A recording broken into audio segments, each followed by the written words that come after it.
Hi guys, welcome back to my channel. So today's video is going to be talking about time management. I had a couple of requests to do this over on my Facebook page, and I was originally going to do a video on motivation today, so how to stay motivated when trying to reach your goals, that sort of thing. But then I figured no one requested that, and I did have a couple of people request this video, so I thought I should at least try and film what you guys all want to see. So I'm going to be splitting this video into 3 sections. The first section is going to be tackling productivity and efficiency. The second section is going to be about trying to achieve work-life balance, and then the third section is going to be talking on a more kind of broader level about how to tackle just a really busy schedule and how to approach it, I guess. So I hope you guys find this useful. I'm splitting it into those categories because this is the kind of video that otherwise I could really ramble for like 20 minutes. So I don't think that would be fun for anyone. So hopefully some of you will find this useful if you're interested in this topic, and I'm going to go ahead and get started.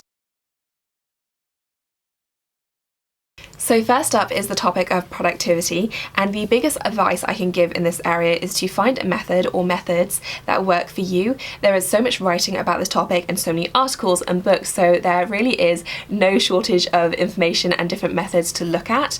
For me, the 2 methods which I like and use on a very regular basis, if not every single day, is firstly the good old-fashioned to-do list. So it's not very revolutionary, but it's something that has been really tried and tested for me and that I've used for so many years. I can't even think how many years I've used this, and I alternate between post-it notes and a digital list, which I use Wunderlist for. It's an app that one of my Instagram friends recommended me to, and I absolutely love it. It's the same thing as a to-do list, it's just a digital version which you can have on your app, and you can also have a desktop version as well. It's completely free to use, so I'll link it down below if you're interested, because it has been a game changer for me.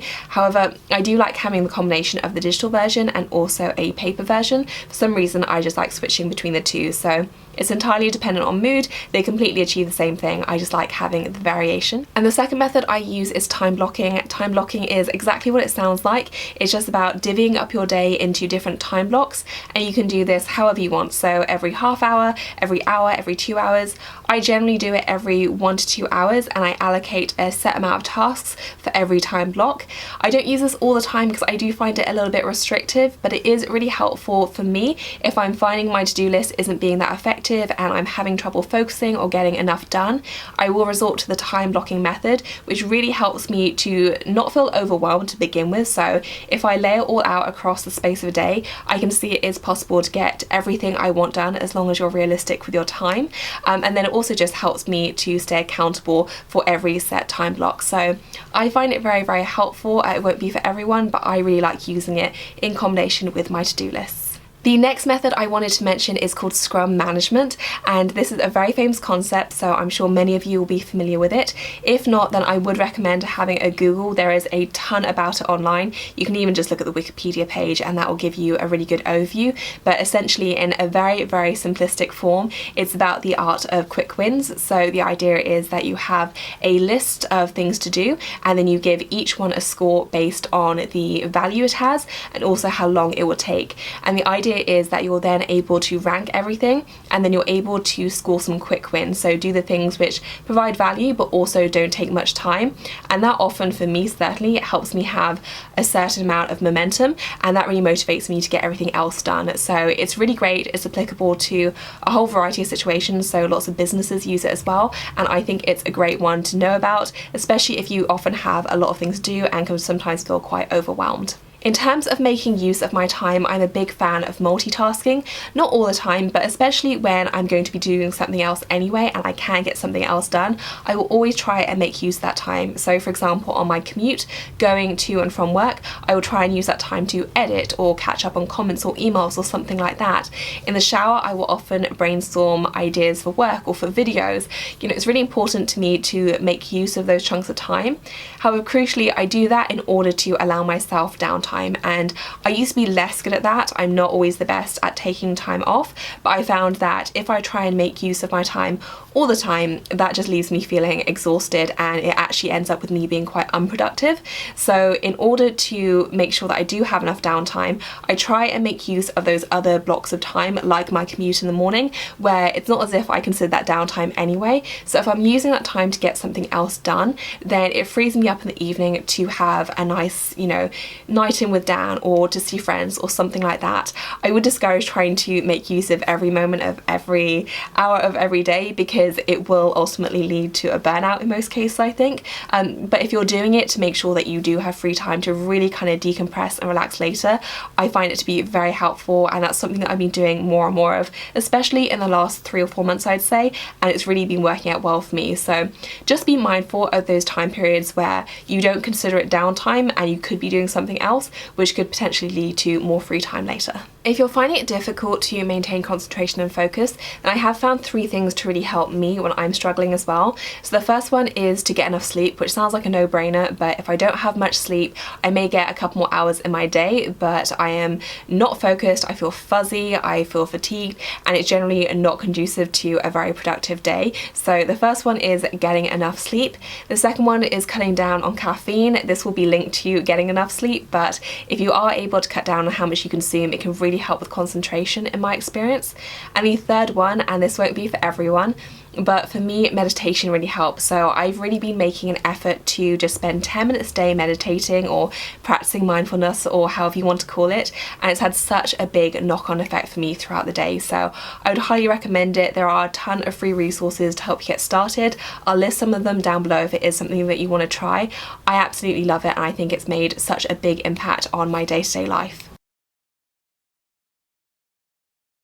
My next topic is work-life balance, and this is something that I have definitely struggled with in the past. It's something that I still struggle with, but the biggest tip I have here, which I've learned to get a lot better at, is being in the moment. So whether that's going on a date night and making sure you don't spend the entire night on your phone, or even just having a conversation and making sure you're in the present moment, not only is it more rewarding for the people around you, but it also makes you feel like you have more downtime than you actually have. If I'm watching a film but I'm also checking my emails at the same time, I don't feel like I'm ever properly switching off, whereas if I switch off my phone, like we make sure to do every Friday night now, Dan and I have a date night every Friday. We always had date nights, but they were often quite sporadic, and we would check our emails and take work calls.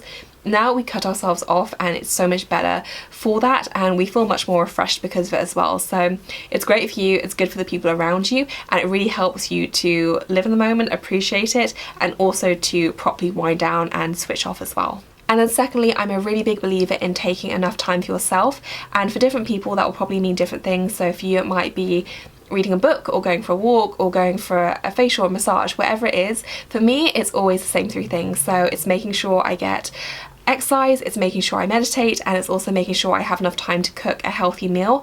And whenever I'm feeling quite stressed and frazzled, those 3 things are always the first to go. So instead of cooking a healthy meal, I'm reaching for fast food, or I'm getting a takeaway, and I'm skipping meditation and I'm skipping exercise because I just don't have the time.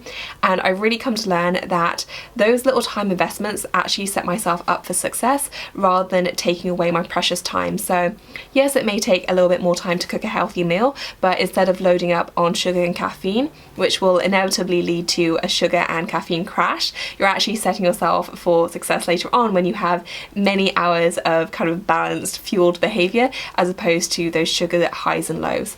Similarly, exercise and meditation, it's all about achieving a healthy mindset, which will avoid you becoming stressed and feeling overwhelmed later on. It's well worth doing, especially for me. It may be something completely different for you, but I'm a firm believer in making those small little time investments which will pay off later on in the day.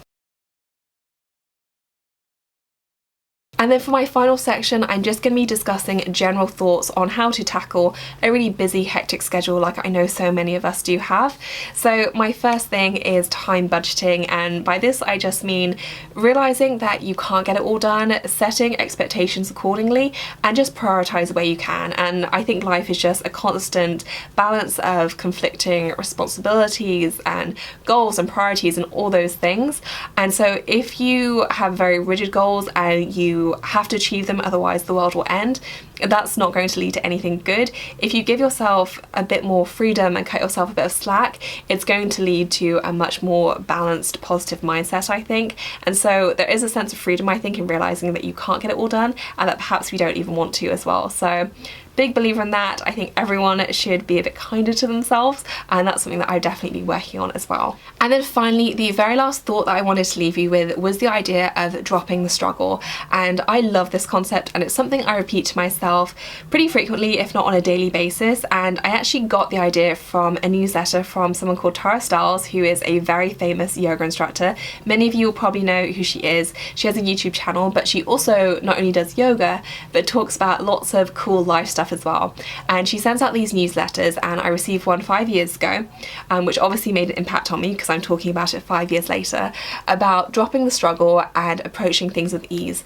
And the idea was that if you approach things with ease, things become easier. And that's true of yoga poses, it's true of, you know, difficult situations that you find yourself in. And I really use that idea to apply it to so many work environments, especially. If you approach things with ease, things do become easier. And whether that's a confrontation with a colleague or a difficult presentation or whatever it is that you're dreading, if you flip your mindset and realize not everything has to be a struggle, it really does change your viewpoint, and it changes the activity in itself as a result. I hope it doesn't sound too wishy-washy, because I actually find it to be very, very practical.